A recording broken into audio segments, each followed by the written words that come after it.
اور پہلے ہمارے مہمانوں میں ہمارے بہت ہی مخلص، کرم فرما، محسن، معاون اور جامعہ کا درد رکھنے والی شخصیت جو دبئی کے اندر رہتے ہوئے بھی وہ جامعہ کے لیے دن رات فکر اور محنت اور کوشش کرتے ہیں، وہ ہے ہمارے محترم بھائی جناب عبدالمعیز صدیقی صاحب، حفظہ اللہ سے میں گزارش کروں گا کہ وہ مختصر طور پر جامعہ کے سلسلے میں ہمیں ہماری طالبات کو کچھ پند و نصیحت فرمائے۔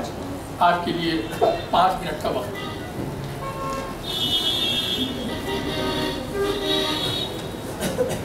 بسم اللہ الرحمن الرحیم۔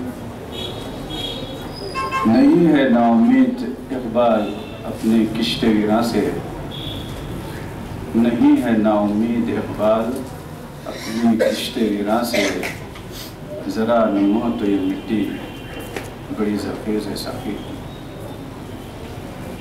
محترم ذمہ داران جامعہ، معلمین مدرسہ، معلمات اور محترم مہمانان خصوصی، حاضرین محفل اور حاضرات، حاضرین اور میری پیاری بیٹیوں، جب میں اجتماع گاہ میں داخل ہو رہا تھا تو انگلش میں تقریر سن رہا تھا تو میرا دل خوشی سے سرشار ہو گیا کہ ہماری یہ تمنا تھی کہ ہماری بچے انگلش میں بھی بولنے کے قابل ہو جائے۔ اردو میں تو بولتے ہیں ماشاءاللہ، اور آپ جانتی ہیں کہ انگلش انٹرنیشنل لینگویج ہے، اس میں زیادہ سے زیادہ اپنی بات لوگوں تک ہم پہنچا سکتے ہیں، اللہ کے دین کی بات پہنچا سکتے ہیں۔ میں آ رہا تھا، راستے میں مجھے بے ساختہ فٹبال صاحب یاد آ گئے، مرحوم و مقبول، اور ان کے لیے دعا بھی کرتا ہوں کہ اللہ تعالیٰ ان کے درجات پہ بلندی عنایت فرما، اور یہ جو ادارہ انہوں نے قائم کیا، ایک تڑپ تھی ان کے دل میں، وہ تڑپ ہے جس کا یہ مظہر ہے، تو ہم ان کے لیے اللہ تعالیٰ سے دعا کرتے ہیں۔ اور ابھی آپ نے موت کے بارے میں تقریر سماعت فرمایا، ابھی ہم اس مرحلے سے گزرے ہیں، ہماری خجدام صاحبہ کا انتقال ہوا ہے، اسی سلسلے میں آیا ہوا تھا، اور ان کے صاحبزادے بھی اس وقت موجود ہے کہ واقعی ایک چلتی پھرتی شخصیت ہمارے درمیان تھی اور رک گئی، اس کو ہم نے اپنے ہاتھوں سے مٹی میں انہیں قبر میں اتار دیا اور وہ اب ہمارے درمیان نہیں رہی، تو ہم اللہ تعالیٰ سے دعا کرتے ہیں کہ اللہ تعالیٰ موصوفہ کو، مرحومہ کو ان کے گناہ معاف فرما دے اور اپنے فضل و کرم سے جنت الفردوس میں اعلیٰ مقام عنایت فرمائے، اور ان کے اولاد کو صبر جمیل دے اور ان کو ثواب جاریہ کا ذریعہ بنائے۔ تو محترم سامعین و سامعات، ابھی آیت الکرسی کے بارے میں بھی بات ہو رہی تھی، کرسی کے بہت ہی اچھے انداز میں معنی سمجھا رہے تھے۔ جیسا کہ آپ جانتے ہیں علماء اکرام بھی موجود ہیں، ان کے سامنے لب کشائی کرنا بھی ادبی سمجھتا ہوں، لیکن یہ بات عرض کرنا چاہتا ہوں، کرسی سے مراد اختیارات اور اقتدار بھی ہے۔ اللہ تعالیٰ کا اقتدار ساری کائنات پہ چھایا ہوا ہے، تو کرسی سے یہ بھی مراد دیتے ہیں۔ اردو میں ہم استعمال کرتے ہیں کرسی صدارت، کرسی کو اختیارات کی ایک علامت سمجھتے ہیں۔ تو خیر بہت اچھے انداز سے ہماری بیٹی نے پیش کیا، مجھے بہت خوشی ہوئی۔ اور دوسری بات جو میں کہنا چاہتا ہوں دعوت دین کے سلسلے میں، محترم سامعین، جیسا کہ ہم ہندوستان میں رہتے ہیں، یہاں پر 80 کروڑ لوگ ایسے ہیں جو اسلام سے دور ہیں، ہم 20 کروڑ مسلمان ہیں۔ اگر ہم اللہ تعالیٰ کے دربار میں پیش ہوں اور یہ 80 کروڑ لوگ بھی پیش ہوں، اگر یہ کہیں کہ مسلمان ہمارے ساتھ رہتے تھے لیکن اسلام کی دعوت کو بھی پیش نہیں کی، تو ہم اللہ تعالیٰ کے دربار میں کیا جواب دیں گے؟ تو اس جواب کی تیاری ہم کو کرنی ہے۔ ہم کو جو ہے دعوت دین کا کام دوسروں تک پہنچانا ہے، بہت ہی حکمت کے ساتھ، بہت ہی نرمی کے ساتھ، بہت ہی خوبصورت انداز میں پیش کرنا ہے۔ تو مجھے ایک بات یاد آتی ہے، چونکہ مجھے موقع دیا گیا ہے اس لیے میں بولنا چاہتا ہوں۔ عام طور پر ہم لوگ غیر مسلم کو، جو غیر مسلم ہمارے بھائی ہیں، وہ بھی آدم کی اولاد ہیں، انہیں بہت آسانی سے ہم کافر کہہ دیتے ہیں، حالانکہ ہم مسلم غیر مسلم بھائی بھی کہہ سکتے ہیں، تو قرآن کا جب ہم مطالعہ کرتے ہیں تو انبیاء کرام نے کبھی اپنی قوم کو اے کافروں نہیں کہا، اے میرے بھائیوں۔ اب دیکھیے سورہ یاسین آپ پڑھتے ہیں، جب اس شخص کو قتل کیا گیا جو دعوت دین کا کام کر رہا تھا، تو مرنے کے بعد بھی اس نے کیا کہا؟ کاش میری قوم جانتی کہ اللہ تعالیٰ نے مجھے کس بدلے سے، کس اجر سے نوازا ہے۔ یعنی مرنے کے بعد بھی، جنت میں جانے کے بعد بھی اپنی قوم کو یاد کیا۔ وہ یہ نہیں کہا کہ کیسی کافر قوم تھی جس نے مجھے قتل کیا، بلکہ اپنی قوم کا بحقہ تھا۔ تو ہم کو اسی طرح بحقہ ہونا چاہیے یہاں کے لوگوں کا، تب ہم دعوت دین کا کام کر سکتے ہیں۔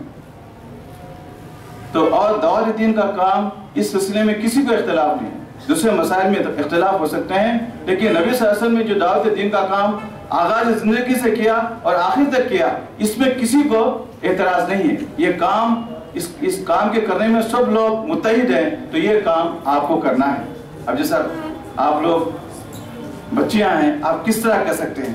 آپ جیسا ابھی میں ICT یہ لیپ ٹاپ وغیرہ کے ذریعے سے بھی کام ہو رہا ہے ماشاءاللہ، اس کے ذریعے سے بھی آپ اپنا پیغام دوسروں تک پہنچا سکتے ہیں۔ میں ذمہ داران جامعہ سے عرض کروں گا کہ ایک پروجیکٹر وغیرہ بھی مہیا کریں تاکہ لوگ اپنی بات کو پروجیکٹر کے ذریعے سے اسکرین پہ پیش کر سکیں تاکہ سب دیکھ سکیں۔ اور ہمارے پاس ایسی ٹرالی بھی ہوتی ہے جس میں پورا ہوتا ہے، سمجھ لیپ ٹاپ ہوتا ہے اور پورا نیٹ لگا ہوا رہتا ہے۔ جس کلاس میں ہم کو لے کے جانا ہے تو ٹرالی لے کے جاتے ہیں اور پروجیکٹر کے ذریعے سے ہم جو بتانا چاہتے ہیں بتا دیتے ہیں۔ اب جیسے میں بچوں کو استنبول پر پڑھا رہا تھا، استنبول کیا ہے؟ ایک تاریخی مقام ہے، وہاں پر بہت ساری چیزیں ہیں، اور اس میں یہ بھی ہے کہ نبی صلی اللہ علیہ وسلم نے جو لیٹر لکھا ہے دعوت دین کے لیے، وہ لیٹر بھی اس میں موجود ہے۔ اب وہ مجھے بتانا ہے تو ہم نے یوٹیوب کے ذریعے سے استعمال کیا اور اس کو بچوں کو وہ لیٹر بتایا اس میوزیم میں سے فوراً اسی وقت۔ تو یہ سہولت ہم تمام کو دستیاب ہے، اس کا ہم کو پازیٹیو انداز میں، مثبت انداز میں استعمال کرنا چاہیے۔ دوسری بات، دعوت دین کے سلسلے میں جو رکاوٹ ہے نا، فقہی اختلافات ہے، یہ مسالک ہے۔ پتہ نہیں علامہ حالی نے ایک شعر کہا تھا، وہ شعر مجھے یاد آتا ہے۔ اس شعر میں وہ یوں سمجھے کہ سمندر کو انہوں نے کوزے میں بند کر دیا۔ وہ فرماتے ہیں، نبی کو جو چاہیں خدا کر بتائیں، نبی کو جو چاہیں خدا کر دکھائیں، اماموں کا رتبہ نبی سے بڑھائیں۔ تو بعض وقت ایسا لگتا ہے کہ یہ کیفیت ہم پہ طاری ہو گئی کہ ہم جو ہے مسلک الگ ہے، دین ہے۔ مسلک ایک انداز ہے، ایک سوچ فکر کا دھارا ہے، ایک مسلک وہ ہے۔ اور جیسا کہ مولانا عبداللہ حدیث صاحب کا میں پروگرام دیکھ رہا تھا پیس ٹی وی پر، بہت اچھے انداز سے انہوں نے اپنی بات پیش کی کہ امام شافعی رحمۃ اللہ علیہ، امام ابو حنیفہ رحمۃ اللہ علیہ، یہ سب ایک دوسرے کی تعظیم کرتے تھے، ایک دوسرے سے محبت کرتے تھے۔ آج ایسا کیوں نہیں ہوتا ہے؟ اختلاف کرتے، ایک دوسرے کے اختلاف کو جو ہے پسند کرتے تھے اور ایک دوسرے کا ریسپیکٹ کرتے تھے۔ یہ چیز آج ہم دیکھتے ہیں کہ یہ کیفیت ہم میں نہیں ہے، ہونا چاہیے۔ تو یہ بھی ایک رکاوٹ ہے، اس کو جو ہے رکاوٹ بننے نہیں دینا چاہیے۔ مسلک کو مسلک کی حد تک رکھیں، اصل کیا ہے؟ دین ہے جو لوگوں تک پہنچانا ہے۔ جیسا کہ مجھے بار بار یاد آتا ہے، میری بہن جو ایک ہاسپٹل میں ایڈمٹ تھی، تو یہ نو مسلم بہت ہی عاجزی کے ساتھ، اماں مجھے یہ سمجھاؤ، یہ نماز میں بعض لوگ یہاں نماز ہاتھ باندھتے، بعض لوگ یہاں باندھتے، بعض لوگ ایسا کرتے، بعض لوگ ایسا کرتے، ایسا کیوں ہے یہ؟ تو غیر مسلموں کے لیے پریشانی کا باعث بنا ہوا ہے جو مسالک کی جو اختلافات ہے، تو اس کو اس حد تک نہیں بڑھانا چاہیے کہ یہ دعوت دین کے لیے رکاوٹ بنے۔ تو انہوں نے بہرحال ہم سمجھانے کی کوشش کی اچھے انداز سے۔ تو میں آپ کے سامنے یہ کہنا چاہتا ہوں کہ مسلک کا مطالعہ کریں، ضرور کریں، جو انہوں نے تحقیق کی ہے اس کا بھی مطالعہ کریں، لیکن اس کو جو ہے اختلاف کا ذریعہ، افتراق کا ذریعہ نہ ہونے دیں۔ ایسا نہ ہو کہ غیر مسلم اس کو دیکھ کر اسلام سے دور ہو جائے، بلکہ کئی واقعات ایسے ہوئے ہیں جو اختلافات کو دیکھتے ہوئے اسلام سے دور ہو گئے، حالانکہ ایسی کوئی اہمیت نہیں اس کی۔ تو یہ باتیں کچھ میں آپ کے سامنے پیش کر رہا تھا۔ اور جیسا کہ ہمارے مولانا حالی صاحب جانتے ہیں، وہی رہتے ہیں، مغربی دنیا میں خاندان کا جو نظام ہے وہ ٹوٹ رہا ہے، بلکہ ٹوٹ گیا ہے۔ یہ اسلام کی مہربانی اور ہم اسلام کے ہم مرہون منت ہیں کہ یہ ادارہ ہمارے پاس قائم ہے،